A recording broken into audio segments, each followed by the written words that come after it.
Yo, I was like thinking about writing a new song. Yo, let me drum on that. Wait. Travis Barker feature?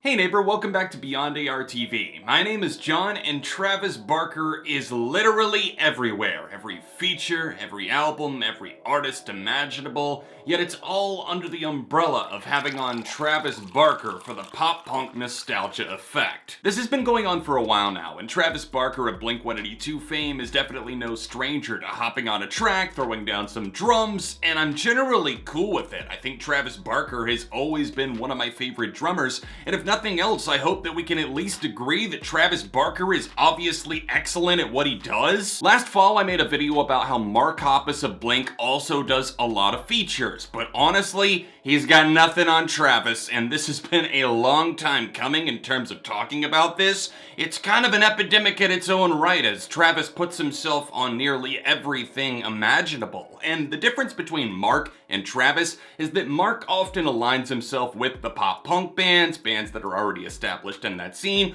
or maybe somebody that's just trying to go for that kind of vibe. But Travis's signature cocktail is hopping on a track for an artist that, get this, isn't traditionally pop-punk but needs a tether to that universe, so they pull in Travis because he's going to give it that nostalgic feel. We've seen 80s nostalgia, 90s nostalgia, and now 2000s nostalgia is in full bloom, and who better to embody that entire mindset than Travis Barker, the drummer from one of the most popular bands of that time. In theory, it makes sense. I can understand why people would want that, but the problem is that people are only seeing one drummer as the go-to guy, and it's starting to make all of these features sound identical. It's really alarming at how many songs that Travis actually has been on. I started diving down this rabbit hole, and I could not believe my lists just started growing and growing. Wikipedia doesn't even have everything. They can't even keep up with how many features he's doing. This is just a brief overview of some of the musicians he's worked with in the past 2 years alone. The list is ever growing, and actually what pushed me over the edge to make this video and say,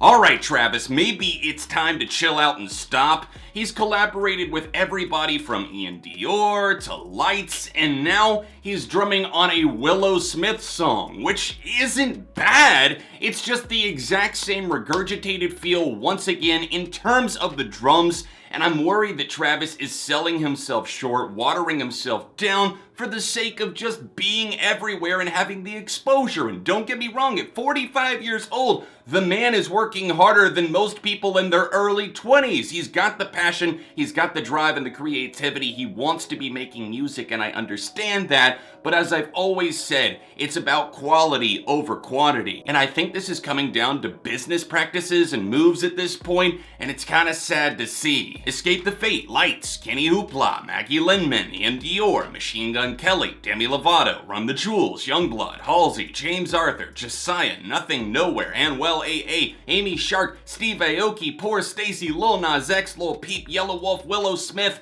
That is just a little preview of what Travis has done, most of those coming since the start of 2019. It kicked off with the likes of 11 Minutes with YUNGBLUD and Halsey, and now it's spiraled into tracks where I don't even feel like it's necessarily Travis Barker. You listen to something from Poor Stacy or even the Lights track Long Live, and I hear a drummer, of course, but does it necessarily scream, give the drummer some Travis Barker? Not really. Travis is clearly taking advantage of this very high influx, this wave of nostalgia that people are feeling for that time period, and I feel like that's only doubled down in recent times. But my question is, when is he going to reach the end of his rope when it comes to burnout? Can this be sustainable forever? And when will people start waking up and seeing there's other drummers in the world that could hop on a feature? When are we going to get somebody like Trey Cool, or I don't know, the drummer of Good Charlotte doing features? I would say the reason why we're not seeing really anybody other than Travis Barker is because Travis was always a larger than life name that was associated, of course, with Blink-182. He always will be, because his work there is probably his best. Obviously, he's worked with other bands that he's been a part of, like the Aquabats in the past,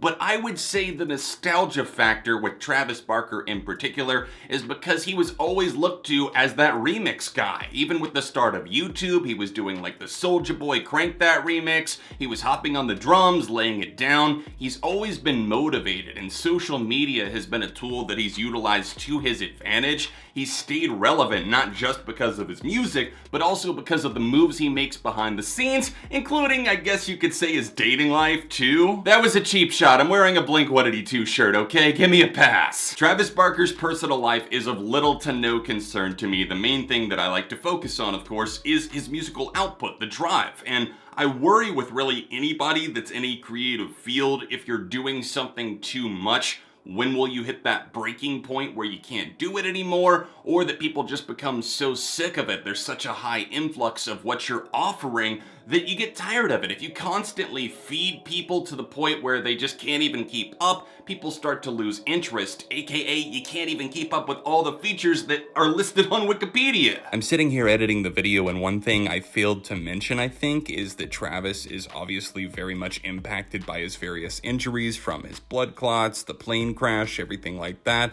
I feel like maybe his mentality is, I might not have tomorrow, so let's crank all these features out today. Given that Blink-182 are now back in the studio working on new music, an EP or else an album for release later in 2021, I'm a little bit worried that Travis is going to become scatterbrained, like he's pulling himself and stretching himself too thin over here, painting the corner here. Is he going to start kind of cutting corners and coming back to other things instead of focusing on Blink or even his own solo stuff? It seems like he's just hopping on everybody that reaches out to him in an Instagram DM saying, yo, let's work together, and he says, all right, Travis Barker feature, slam that button! Look, I love Blink, I love Travis Barker, and I even love some of his features that he's done. Estella with KennyHoopla absolutely slaps, that old Run the Jewels feature, but then on the other side of the fence, I've seen him stretch himself a bit thin on some of these other songs with Poor Stacy and Maggie Linman, and even Iann Dior, to the point where I just don't feel like the drums are standing out in an invigorating way. He's still bringing it to the Blink records for now, based on what we've heard. I mean, 9 definitely had some absolute slappers from a drummer's point of view,